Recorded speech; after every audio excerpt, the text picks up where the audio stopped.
कि परमात्मा 5 रूपों में सदा निवास करते हैं, जिसको हम लोग पंच परमेश्वर बोलते हैं। तो इसमें तात्विक कोई भेद नहीं, एक ही शक्ति, एक ही परमात्मा, एक ही सत्य, एक ही ब्रह्म इन रूपों में प्रकट है। अब यहां अंतर है केवल लीलागत, तात्विक अंतर नहीं, लीलागत भेद है, तात्विक भेद नहीं। तो हम लीलागत भेद कर सकते हैं और करना चाहिए भी, होता है। जैसे पूड़ी और रोटी और परोठा और हलवा, ये सारे गेहूं हैं, सब आटे से तैयार हैं।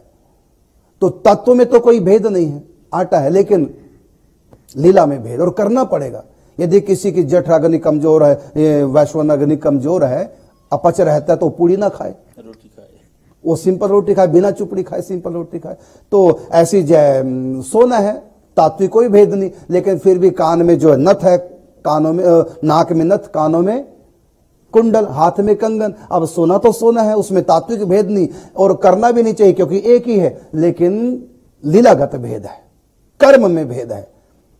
सोचिए आप, हाथों का कंगन हम नाक में डाल ले तो कैसे होगा? पहली बात तो डलेगा ही नहीं, तो अगर काट के डालेंगे तो कैसे लगेगा? पूतना से लगेगी नहीं। तो क्यों? क्योंकि अब कहे तो सोना है, नाक में सोना डालना है, ये भी तो सोना ही है। अरे तात्विक भेद नहीं है, लेकिन लीलागत भेद है। तो हम कई बार गलत करते हैं कि लीलागत भेद को तात्विक भेद मान लेते हैं और तात्विक भेद को लीलागत मान लेते हैं। ऐसा नहीं। तो ये पंच परमेश्वर में तात्विक कोई भेद नहीं। यो वै विष्णु स वै रुद्रो यो रुद्रा स पितामह।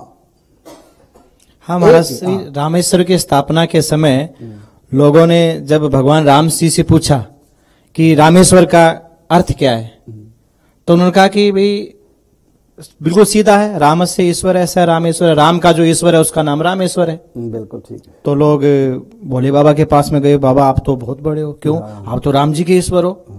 बोले कैसे? बोले राम जी ने कहा है राम से ईश्वर है, बिल्कुल एकदम कि राम का जो ईश्वर है। तो भोले बाबा ने कहा भाई हमारी भी तो सुन लो। क्या?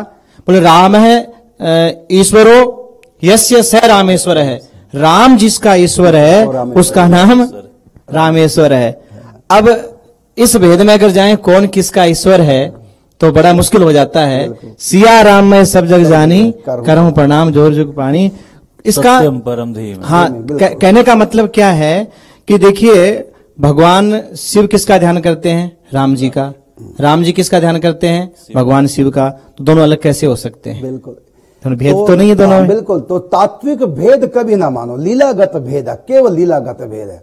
और रही बात कि शिव पुराण में लिखा हुआ है कि भगवान शिव से सृष्टि प्रारंभ है, देवी भागवत पुराण में लिखा है भगवती दुर्गा से सृष्टि प्रारंभ है, और गणपति पुराण में लिखा, गणेश पुराण में कि सृष्टि गणेश जी से प्रारंभ है। तो इसका उत्तर है कि सृष्टि 5 देवों से प्रारंभ होती है, जो पंच परमेश्वर हैं। अब कैसे? क्योंकि सृष्टि एक बार प्रारंभ नहीं हुई। गीता में स्वयं कहा ना अंतो न चादिर न संप्रतिष्ठा, इसका कोई आदि नहीं है। तो अनंत बार सृष्टि में प्रलय हो चुकी है, अनंत बार सृष्टियां रची जा चुकी हैं। तो कभी सृष्टि दुर्गा से प्रारंभ होती है, किसी कल्प में सृष्टि गणेश जी से प्रारंभ होती है, किसी कल्प में सृष्टि विष्णु से प्रारंभ होती है, किसी कल्प में सृष्टि सूर्य से प्रारंभ होती है। तो ये कल्प भेद के कारण से लीलागत भेद हो जाता है। तो सृष्टि एक बार नहीं रचेगी। तो जब दुर्गा जी से सृष्टि रची है तो उस सृष्टि की जो लीला है उसमें उस की इष्ट जो है वो भगवती दुर्गा, वो सब देवी भागवत पुराण में वो सब कथा है। और भगवान विष्णु से जब सृष्टि प्रारंभ होती है जिस कल्प में, तो उस कल्प की सारी कथाएं विष्णु पुराण में हैं।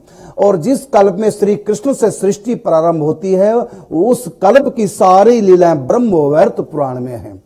तो इस प्रकार जो है, जो एक ही हमारे वेद व्यास जी हैं, और वेद व्यास जी को ना स्वयं श्री कृष्ण है, 24 अवतारों में एक अवतार है। तो परमात्मा वेद व्यास के रूप में अवतार लेकर के नाना प्रकार के कल्पों की सृष्टि का वर्णन कर रहे हैं। तो किसी कल्प में सृष्टि किसी पंचदेव में से किसी से प्रारंभ, कभी किसी से प्रारंभ। इसलिए यहां पर लीलागत भेद मैंने बताया, तात्विक भेद नहीं है। तो 5 इष्ट होते हैं, तो 5 इष्टों के 5 प्रकार के पुराणों में चर्चा आई है, 5 प्रकार से सृष्टि का वर्णन किया गया। इसमें कोई भी तात्विक भेद नहीं, केवल लीलागत भेद है। आपका मन जहां भी माने, जो प्रश्न था, आपका मन जहां भी माने इष्ट बना लो एक को, और अपने एक इष्ट को सर्वत्र देखो। एक ईश्वरवाद हुए बिना, इसका नाम है अनन्य भक्ति। अनन्या भक्ति से ही भगवान पकड़ में आते हैं। यदि आप भगवान को, श्री कृष्ण को अपना इष्ट मानते हैं तो मानना सबको है, लेकिन अपना इष्ट ही मानना, ये मानना कि मेरे श्री कृष्ण ही राम है, मेरे श्री कृष्ण ही शिव है। सो अनन्य जाके असी मति न टरई हनुमंत, मैं सेवक सचराचर, मत सब कुछ सिया राम में सब जग जानी। तो जिस भी इष्ट को हमने एक चुन लिया, इसका अर्थ ये नहीं कि और जो पंच परमेश्वर हैं उनको हम जाए उनका तिरस्कार करने लग जाए, उनको छोटा कहने लग जाए, ऐसा नहीं, बल्कि अपने इष्ट को सर्वत्र देखो, सिया राम में सब जग जानी, करहु प्रणाम जोर जुग पानी।